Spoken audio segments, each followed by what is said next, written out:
ಸಿರಿಗನ್ನಡವೇ ನನ್ನ ಉಸಿರಾಗಿರಲಿ, ಸ್ವರ್ಗಲೋಕವೇ ಕೊಟ್ಟರೂ ಬೇಕಾಗಿಲ್ಲ, ಕನ್ನಡ ಮರೆತೆಂದು ಬದುಕುವುದಿಲ್ಲ.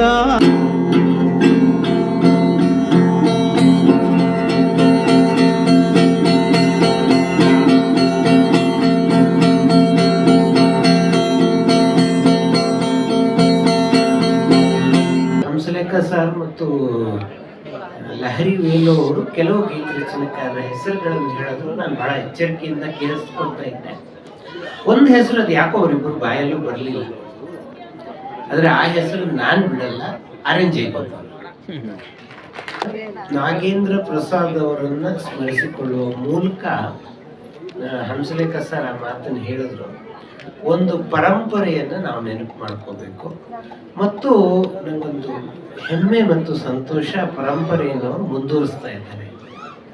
ನಮ್ಮಲ್ಲಿ ಬಹಳಷ್ಟು ಮಟ್ಟಿಗೆ ನಾವು ಇತಿಹಾಸದಲ್ಲಿ ಆ ಕಾಲ ಒಂದಿತ್ತು, ದಿವ್ಯತಾನಾಗಿತ್ತು, ಎಂತಹ ಒಳ್ಳೆಯ ಹಾಡುಗಳಿತ್ತು, ಇವತ್ತಾಗಿ ಬರ್ತಾ ಇಲ್ಲ. ಬಹಳ ಸಲ ಈ ಪ್ರಶ್ನೆಯನ್ನು ನನ್ನ ಹೆಂಡತಿನೇ ಕೇಳಿದ್ದಲ್ಲ, ಅದೇನು ಹಳೆ ಹಾಡು ಬಗ್ಗೆನೇ ಬರೀತೀರ, ಹೊಸದೇನು ಇಲ್ವಾ? ಹಾಗಾದ್ರೆ ಹೊಸ ಹಾಡೋದ್ರ ಬಗ್ಗೆ ಬರೆಯೋಕ್ಕೇನು ಇಲ್ವಾ ಹಂಗಾದ್ರೆ ಅಂತ ಹೇಳಿ. ಪರಂಪರೆ ಬಗ್ಗೆ ಒಂದು ಗೌರವ ಇಟ್ಕೊಳ್ಳೋಣ, ಆಧುನಿಕತೆಯ ಬಗ್ಗೆ ಒಂದು ಎಚ್ಚರ ಕೊಡೋಣ. ನಾವು ಆಧುನಿಕತೆ ಬಗ್ಗೆ ಬರೀದೇ ಹೋದ್ರೆ, ಹೊಸ ಹಾಡು ಚೆನ್ನಾಗಿಲ್ಲ ಅಂದ್ರೆ ಅದ್ರ ಜವಾಬ್ದಾರಿ ನಮ್ಮ ಮೇಲೆ ಇದೆ. ಯಾಕಂದ್ರೆ ನಾವು ಸರಿ ಮಾಡೋ ಕೆಲಸ ಮಾಡ್ತಾ ಇಲ್ಲ, ಬರ್ತಾ ಇದೆ ಅನ್ನೋ ಕಾರಣಕ್ಕೆ ಬಿಟ್ಬಿಟ್ಟಿದ್ದೀವಿ. ಹಂಸಲೇಖ ಸರ್ ಮತ್ತು ಲಹರಿ ವೇಲು ಅವರು ಕೆಲವು ಗೀತ ರಚನೆಕಾರರ ಹೆಸರುಗಳನ್ನು ಹೇಳಿದ್ರು. ನಾನು ಬಹಳ ಎಚ್ಚರಿಕೆಯಿಂದ ಕೇಳಿಸ್ಕೊಳ್ತಾ ಇದ್ದೆ. ಒಂದು ಹೆಸರು ಅದು ಯಾಕೋ ಅವರಿಬ್ಬರು ಬಾಯಲ್ಲೂ ಬರಲಿಲ್ಲ. ಆದರೆ ಆ ಹೆಸರು ನಾನು ಬಿಡಲ್ಲ, ಆರೆಂಜ್ ಜೈಗೋಪಾಲ್.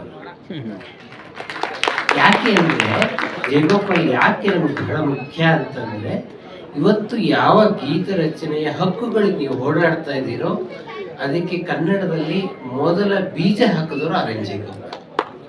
IPRS ಎನ್ನುವ ಸಂಸ್ಥೆಯನ್ನ ಹುಟ್ಟು ಹಾಕಿದವರು ಆರೆಂಜ್ ಜೈಗೋಪಾಲ್ ಅವರು, ಅದರ ಉಪಾಧ್ಯಕ್ಷರು ಕೂಡ ಅವರು ಆಗಿದ್ದಾರೆ.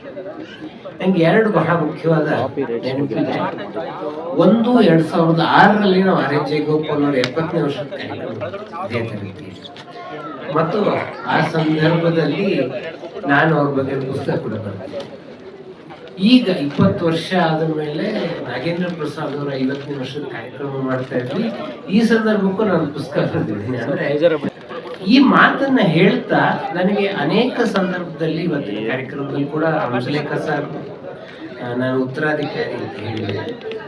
ನನಗೆ ರೂಪಕದ ದೃಷ್ಟಿಯಿಂದ ಮಾತನಾಡುವುದಾದ್ರೆ ನಾಗೇಂದ್ರ ಪ್ರಸಾದ್ ಆರೆಂಜ್ ಜೈಗೋಪಾಲ್ ಅವರು ಉತ್ತರಾಧಿಕಾರಿ ಹೇಳ್ತಾರೆ.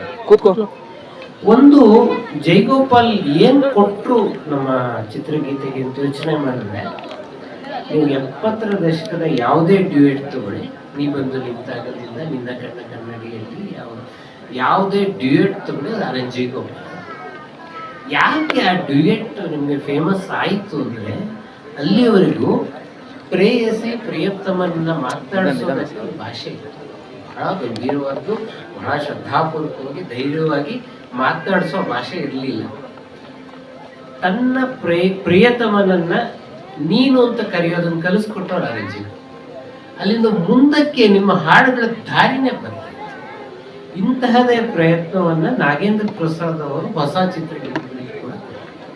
ನಮ್ಮಲ್ಲಿ ದಿನಾಂಕ ಅಂತ ಒಂದು ಪದ ಬಳಸ್ತಾರೆ. ಈ 50 ವರ್ಷದ ಕನ್ನಡ ಚಿತ್ರಗೀತೆ ಇತಿಹಾಸದಲ್ಲಿ ದಿನಾಂಕನ ಯಾರು ಬಳಸಲ್ಲ, ಯಾಕಂದ್ರೆ ಅಂತ ಕೊನೆಗೊಳ್ಳುತ್ತಾ ಇರೋ ಶ್ರುತಿ ಕಷ್ಟವಾದ ಪದ ಅಂತ.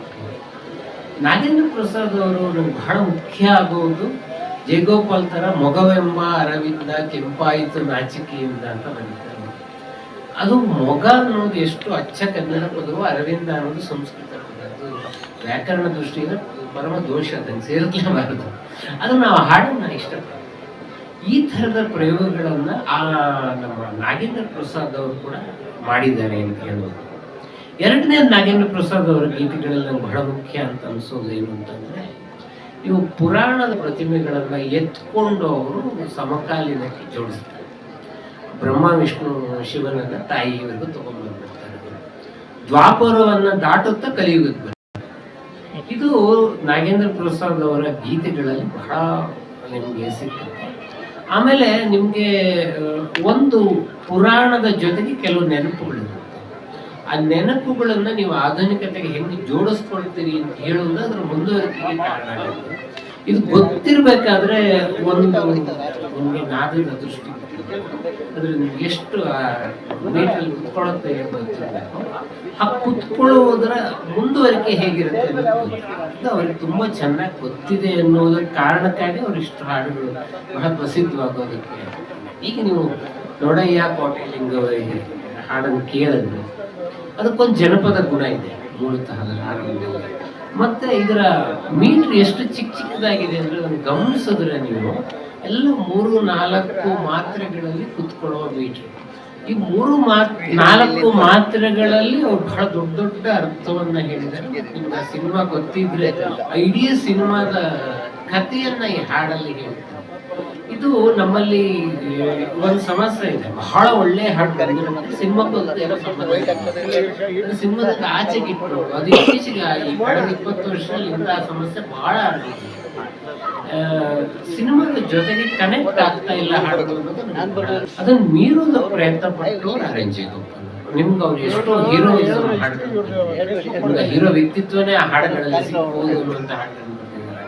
ಮತ್ತೆ ಕಥೆಯ ಎಳೆಯನ್ನ ಇಟ್ಕೊಂಡು ಹಾಡು ಬರ್ತಾರೆ. ನಮ್ಮಲ್ಲಿ ಸಂಭಾಷಣೆಕಾರರ ಅಂತ ಬರೀ ಗೀತ ರಚನೆಕಾರರ ಅಷ್ಟೇ ಆದ್ರೆ ಅವ್ರಿಗೆ ಏನೋ ಲವ್ ಸ್ಟೋರಿ ಹಾಡು ಬರ್ಕೊಡಿ ಸಾರ್ ಅಂದ್ರೆ ನಲ್ಲ ಎಲ್ಲ ಕಡೆ ಇರುತ್ತೆ. ಅದು ಈ ಸಿನಿಮಾ ಕಲ್ತಿರು ಯಾವ ಸಿನಿಮಾಗೆ ಬೇಕಾದ್ರೂ ಆಗುತ್ತೆ. ಚಿತ್ರಗೀತೆ ಬಹಳ ಬೇರೆ ಆಗೋದು ಎಲ್ಲಿ ಅದು ಆ ಸಿನಿಮಾದ ಒಳಗಡೆ ಇದೆ. ಬರದೇ ಹೋದ್ರೆ ನಿಮಗೊಂದು ಭಾವಗೀತೆಗೂ ಚಿತ್ರಗೀತೆಗೂ ವ್ಯತ್ಯಾಸ ಇಲ್ಲ. ಸೊ ನಮ್ಮಲ್ಲಿ ಆ ತರದ ಹಾಡುಗಳನ್ನ ನಾಗೇಂದ್ರ 3000 ಹಾಡು ಕೊಟ್ಟಿದ್ದಾರೆ ಅನ್ನೋದಕ್ಕಿಂತ ಬಹಳ ಮುಖ್ಯ. ಅವರ ಬಹುತೇಕ ಹಾಡುಗಳು ಸಿನಿಮಾದಿಂದ ಬಂದಿದೆ, ಸಿನಿಮಾದ ಒಳಗಡೆ ಲಿಂಕ್ ಇದೆ, ಅದು ಬಹಳ ಮುಖ್ಯವಾದ ಇದು. ಎರಡನೇದು ಘೋಷಣೆ ಕೊನೆ ಮಾಡಬೇಕಾದ್ರೆ ಹೇಳಬೇಕಾದ ಮಾತು, ಬಹಳ ಜನ ಚಿತ್ರಗೀತೆಯ ಲಿರಿಕ್ಸ್ ಅನ್ನ ಇಟ್ಕೊಳ್ತಾರೆ, ಓದ್ತಾರೆ, ಅದನ್ನ ಪದ್ಯ ತರನೂ ಓದಲ್ಲ, ಗದ್ಯ ತರ ಕವಿರಾಜ ಗದ್ಯ ತರ ಓದ್ತಾರೆ. ಓದ್ಬಿಟ್ಟು ನೋಡಿ ಕೊನೆ ಮಾತ್ರ ಇವರು ದೀರ್ಘ ಮಾಡ್ಬಿಟ್ಟಿದ್ದಾರೆ, ಹಂಗಲ್ಲ ಇದು ಚರ್ಚೆ ಬಹಳ ಸಲ.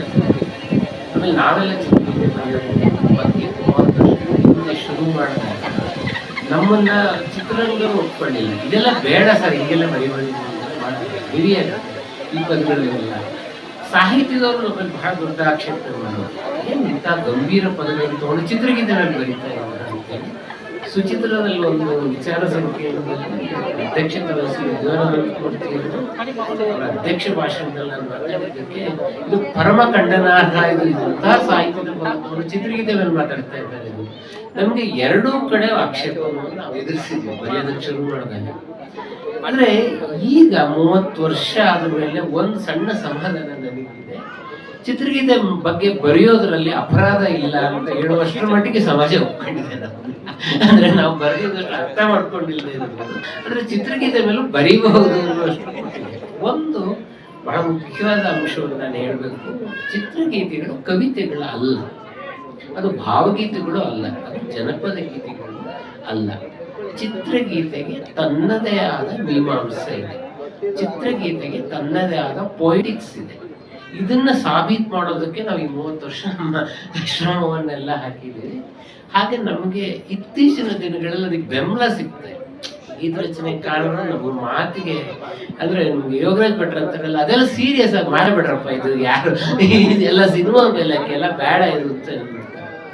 ನನಗೆ ಸ್ವತಃ ಗೀತ ರಚನೆಕಾರರೇ ಈ ಮಾತನ್ನು ಹೇಳಿದ್ರೆ ನಾವು ಇಷ್ಟು ವರ್ಷ ಪಟ್ಟ ಶ್ರಮ ಎಲ್ಲ ಒಂದೇ ನಿಮಿಷ ಕೊಡ್ತೇವೆ.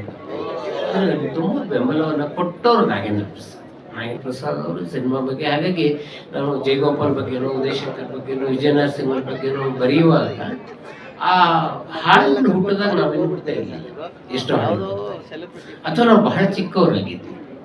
ನಾಗೇಂದ್ರ ಪ್ರಸಾದ್ ಅವರ ವಿಷಯದಲ್ಲಿ ಏನಾಯ್ತು ಅಂದ್ರೆ ನನ್ನ ಹಾಡುಗಳ ಜೊತೆಗೆ ಬೆಳೀತಾ ಬಂತು. ಅಂದ್ರೆ ಅವರು ಒಂದೊಂದ್ಸಲ ವಾಟ್ಸಪ್ ಮಾಡೋರು, ಈ ಹಾಡು ಚೆನ್ನಾಗಿದೆಯಾ ನೋಡ್ರಿ ಅಂತೇಳಿ.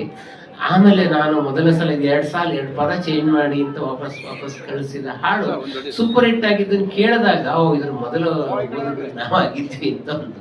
ಅಂದ್ರೆ ನಮ್ಮ ಪೀಳಿಗೆಯ ಗೀತ ರಚನೆಕಾರರ ಬಗ್ಗೆನೂ ಬರೆಯೋದಕ್ಕೆ ಸಾಧ್ಯ ಇದೆಯಲ್ಲ, ಹೀಗೆ ಸಾಧ್ಯ ಮಾಡಿಸುವ ನಾಗೇಂದ್ರ ಪ್ರಸಾದ್ ಅವರಿಗೆ ನಾನು ತುಂಬ ಧನ್ಯವಾದಗಳನ್ನು ಹೇಳ್ತೀನಿ. ಮತ್ತು ಬಹುಶಃ ಕೊನೆಗೊಳಿಸಬಹುದಾದ ಆತ್ಮೀಯತೆಗೆ ಭಾಷೆ ಅಂತ ಹೇಳಿ, ಅದರಿಂದ ಆತ್ಮೀಯತೆಯ ಭಾಷೆ ಅಂತ ಹೇಳಿ ನನ್ನ ಮಾತನ್ನು ಮುಗಿಸ್ತೀನಿ. ಎಲ್ಲ ಸತ್ಯವಿದು ಕನ್ನಡ ನಾಡಲಿ ಹುಟ್ಟಲು ಪುಣ್ಯವು ಬೇಕು, ದೇವರ ದಯೆಯಿಂದಲಿ ಈ ಭಾಗ್ಯವು ದೊರೆತರೆ ಸಾಕು. ಹೈ